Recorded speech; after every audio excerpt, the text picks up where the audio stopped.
तो बच्चों यहाँ पे हमारे पास दूसरा हमारे पास यहाँ पे इक्वेशन है, इसको भी हमने क्या करना है, बैलेंस करना है। तो कैसे करना है हमने बैलेंस, हमारे पास जो इक्वेशन है वो क्या है, हमारे पास NaOH यानी कि सोडियम हाइड्रोक्साइड है, प्लस में H2SO4 यानी कि सल्फ्यूरिक एसिड है, यहाँ पे Na2SO4 यहाँ पे बन रहा है, यहाँ पे H2 हमारा यहाँ पे बन रहा है।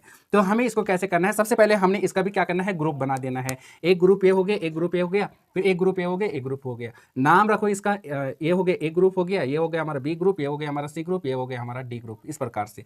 ठीक है, सबसे पहले हम एक ग्रुप में अगर हम देखेंगे, ठीक है, अगर हम एक ग्रुप में देखेंगे तो यहाँ पे हमारे पास Na कितना है, एक है, O कितना हमारे पास एक है, H कितना हमारे पास एक है। ठीक है, यानी कि अब यहाँ पे फिर देखो बी ग्रुप में देखो, H कितना हमारे पास यहाँ पे 2 है, S कितना हमारे पास एक है यानी कि सल्फर, ऑक्सीजन यहाँ पे कितने हैं 4 हैं, यानी कि ये हो गया हमारे पास 2 ग्रुप हमने इसका बना दी। अब फिर एरो के इसके तरफ हमने क्या करना है, ग्रुप बनाने हैं। ठीक है, तो हम सी ग्रुप में चलते हैं। तो सी ग्रुप में हम देखते हैं Na कितना हमारे पास 2 है, यहाँ पे S कितना हमारे पास 1 है, ऑक्सीजन कितना हमारे पास 4 है।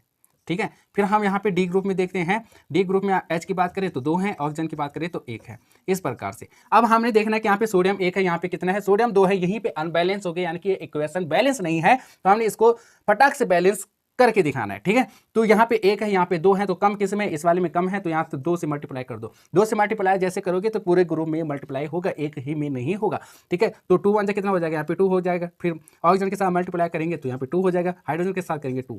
ठीक है, अब यहाँ पे देखो सोडियम 2 है, यहाँ पे 2 है, यानी कि ये बैलेंस हो गया। यहाँ पे ऑक्सीजन कितने हैं, 2 है, यहाँ पे 4 है, यानी कि 6 हो गया। यहाँ पे ऑक्सीजन 1 है, यहाँ पे 4 है, यानी कि यहाँ पे 5 हो गया, यानी कि अनबैलेंस हो गया। ऑक्सीजन अभी बैलेंस नहीं है, इसको बैलेंस करेंगे तो यहाँ 2 से अगर हम मल्टीप्लाई कर देते हैं तो यहाँ पे हाइड्रोजन कितना हो जाएगा, 4 हो जाएगा, ऑक्सीजन यहाँ पे कितना हो जाएगा, 2 हो जाएगा।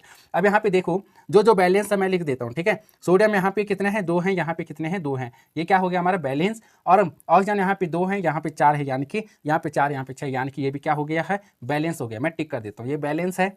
ठीक है, और ये बैलेंस है, ये बैलेंस है, ये बैलेंस है। ओके, अब यहाँ पे क्या बचा हमारा, ऑक्सीजन। ऑक्सीजन यहाँ पे कितने हैं, 2 हैं, यहाँ पे कितने हैं, अच्छा हाइड्रोजन बचा, हाइड्रोजन यहाँ पे कितने हैं, 2 हैं, यहाँ पे कितने हैं, 2 हैं, यानी कि 4 हो गए, हाइड्रोजन यहाँ पे 4, यानी कि ये भी बैलेंस हो गया। अब कुछ और तो नहीं बचा हमारा, सल्फर यहाँ पे कितना है, 1 है।